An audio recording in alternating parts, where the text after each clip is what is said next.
feel strong and confident, and give a little passion because Danny might cry. Yeah. Are we on? Mm-hmm. Hello all. My name is Starlight. I'm here in the beautiful mountains of Santa Cruz to tell my story and that of people I've been involved with. I'm very honored to be in a video of this nature with people that are equally or more so compassionate about different issues that we have on our planet, Mother Earth. My background is I was born in Berkeley, so that gives me an edge.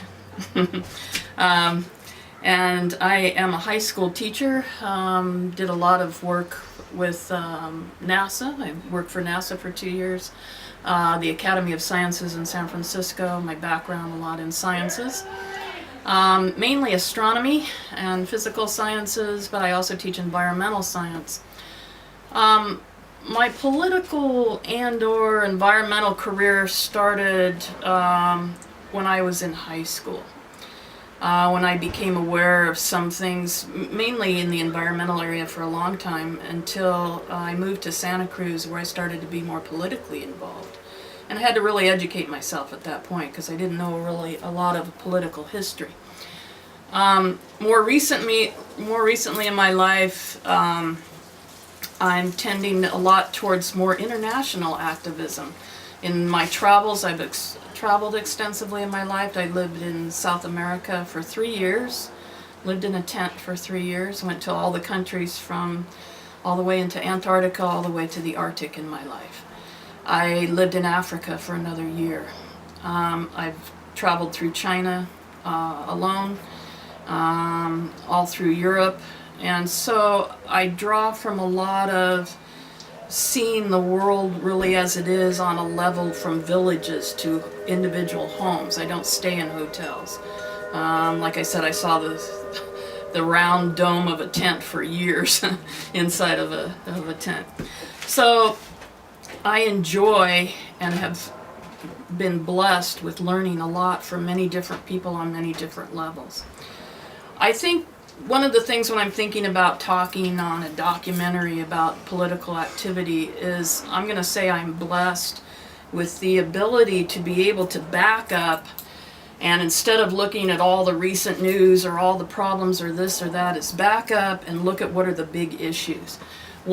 Where are we going as a planet? What are the voices of Mother Earth? What are the voices of those in the streets, whether it's in Syria at the moment, whether it's last week they discovered the Higgs boson in particle physics, or Pluto has a fifth moon around it. What are all these things telling us? It is the year 2012. That's a special year in a lot of ways. My other profession is archaeoastronomy. I've been an amateur archaeoastronomer this is the 12th year.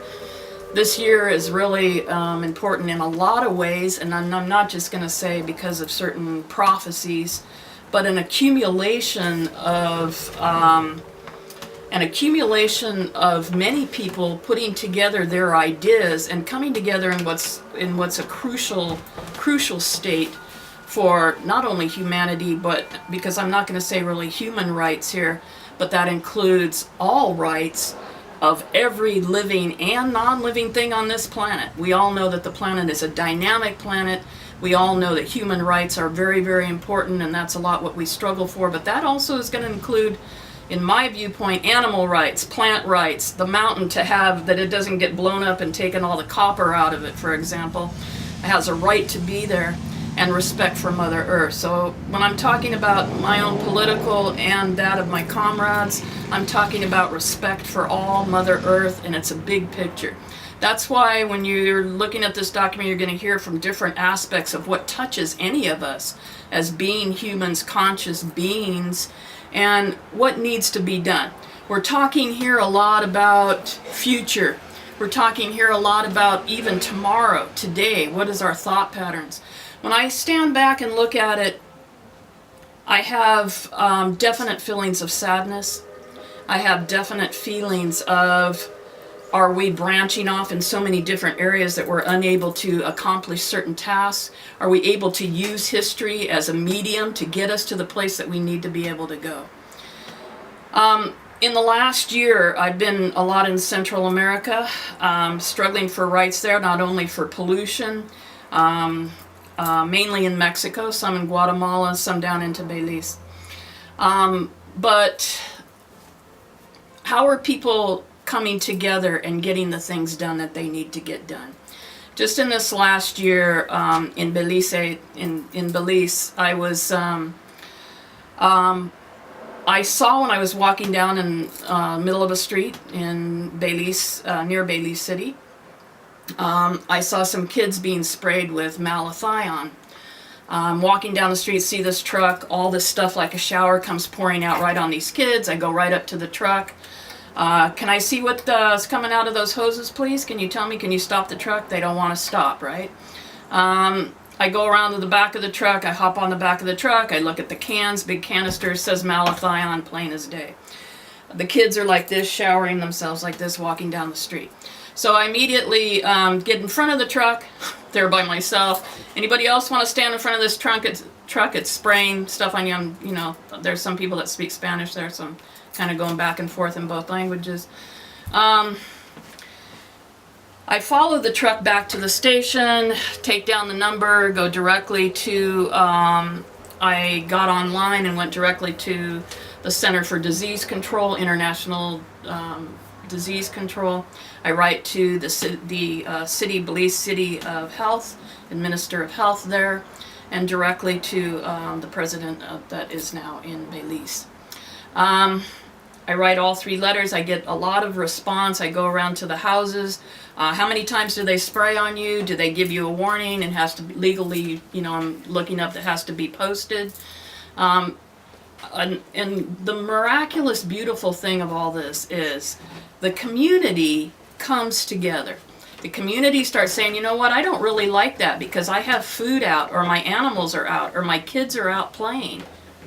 And basically it was an education campaign, okay, to try to get the people to see, look, this nasty stuff that we already dealt with in the 70s in California that got banned is being sprayed on you guys, and you have rights. And they said, oh, can you stay and help us get that? I go, you guys have to collectively get together and take care of it on your own level, because I'm going to be leaving one of these days. So that was part of that, was to get the people together themselves and get something done, get something accomplished. If I had to say, what am I using this particular story for? The particular story is saying that collectively we can move mountains. Collectively we learn from each other, and our collective conscious goes like this, okay? And that's the way that things get done. Look at it historically. Have any changes ever come about from people coming together because of something like someone is killed innocently, okay?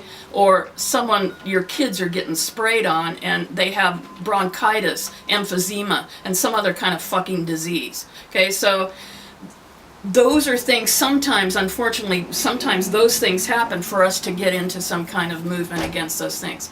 Prevention is a good word to use in here.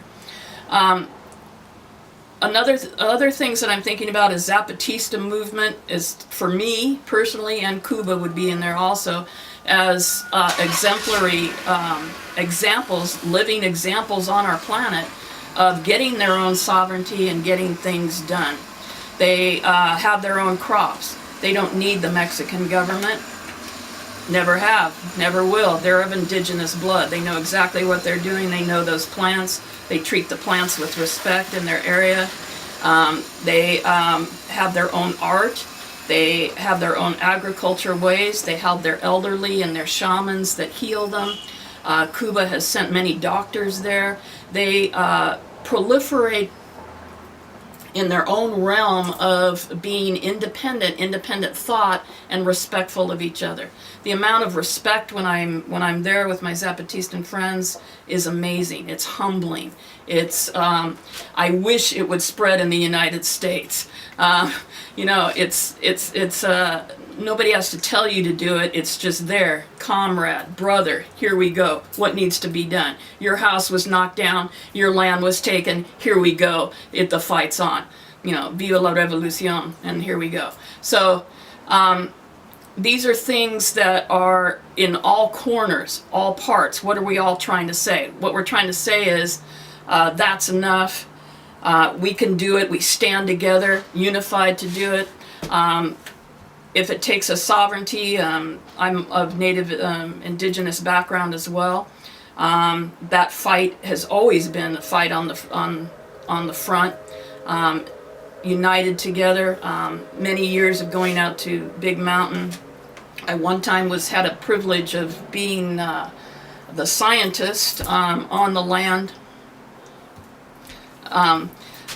For when we were near Peabody Mining Company, and I did some soil testing, I did water testing, working with an incredible woman, indigenous lawyer there, and writing up a report. I wasn't that savvy on law per se, but we have photos of many sheep, dozens of them, dead around water holes, high selenium content, heavy mineral content.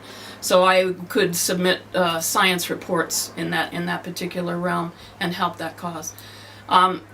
I try in my own personal life to walk the walk every single day. Whether it's saying, hey, did you reuse your bag, instead of using more plastic, because we have 200 million bottles that go into the earth every single hour on this planet, and we know the polymers that they're made of, and we also know that babies around the world are fed with those bottles, and it gets inside them. We know at a certain microbiological level that those chemicals are hurting us. They are distorting many times our mental capabilities, and these studies are coming out by the dozens. We are the only nation that is addicted to pharmaceuticals. We have all these hospitals and doctors, but on a Western viewpoint, which diabetes is increasing, bronchitis is increasing, and lung diseases. We have all these things that are still increasing. Hodgkin's disease, I just see. We have high blood pressures, cancer still going up, and yet we say we are the top of the medical world. Well, that's a big fallacy, as we all know. I would say open one's eyes, educate oneself, stand in unity. Okay, the voices of the oppressed, the voices of the impoverished, the voices of youth are all very potent. And those are where the struggles are coming from. And we stand united. And I also want to say peace to all. Very good.